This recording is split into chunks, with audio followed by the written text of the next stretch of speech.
The tip of the iceberg. Please study the information at the following website, jatruth.net, before studying this site, and if there are any conflicts between the information on jatruth.net and this one, please accept what Ja says and ignore what I have written, as he is the expert and I am only his student. Preface. Because of the controversial nature of the content of this site, and the numerous misconceptions, which are commonly held in regard to the personages named herein, it is important to begin by dispelling any incorrect generalizations, which may be drawn. Firstly, it is important to mark well the difference between Israelites and modern-day Jews and Zionists.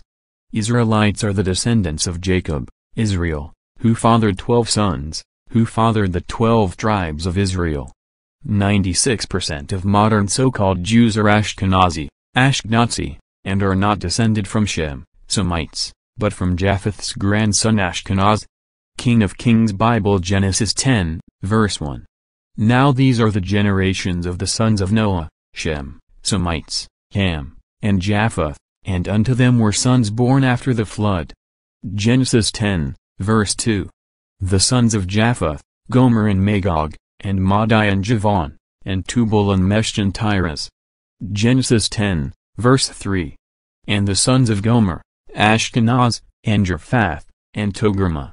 In the 8th century AD, the Khazar nation descended from Ashkenaz, who lived north of the Caucasian Mountains, well outside the Holy Land, converted en masse to Talmudic Judaism, and since then have intermarried with the Edomites, and like the Edomites, falsely claim to be descendants of Jacob/Israel's son Judah. If they were truly descendants of Judah, then they would have some biblical claim to the Holy Land of Israel, at least to Judea, but they are not descended from Judah nor any of the other 11 sons of Jacob, Israel, and thus have absolutely no right to a land that God never gave to them, and in which their ancestors never lived. You cannot, by definition, return to somewhere you have never been. The term Zionist refers to political extremists. Zionists believe that they are God's chosen race of people, and that they have an unconditional right to the ancient scriptural Holy Land of Israel.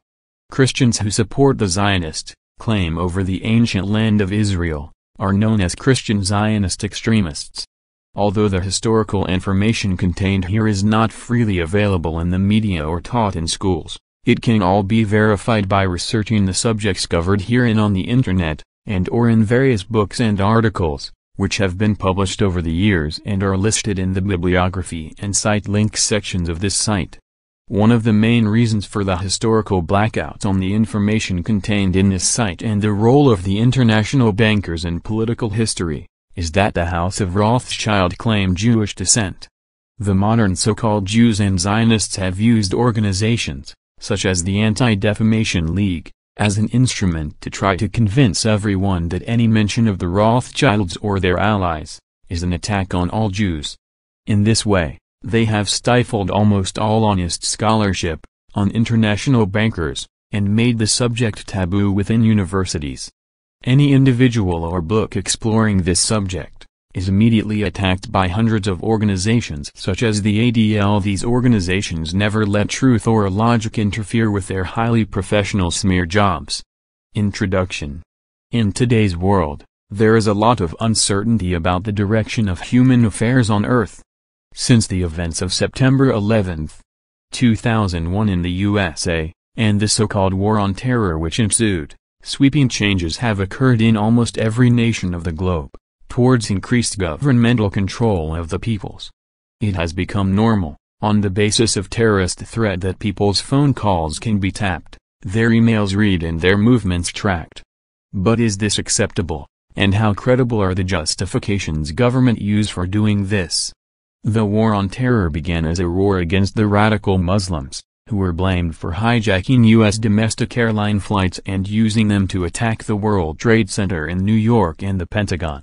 It is still highly questionable whether the attacks of September 11 were actually orchestrated by the people who were blamed for them, and much evidence flies in the face of the official accounts given to the people of America and the world concerning this event. It didn't matter, the war was on. But the War on Terror has developed into something quite different. Now, Every citizen is considered a potential threat. But it all began a long time before 9/11. This site traces various aspects of the conspiracy from their beginnings, up to the present, and the direction they are heading in the future. So where is it all leading, and what can we do to stem the seemingly overwhelming tide of events, which are steamrolling us towards global government and total dictatorial control?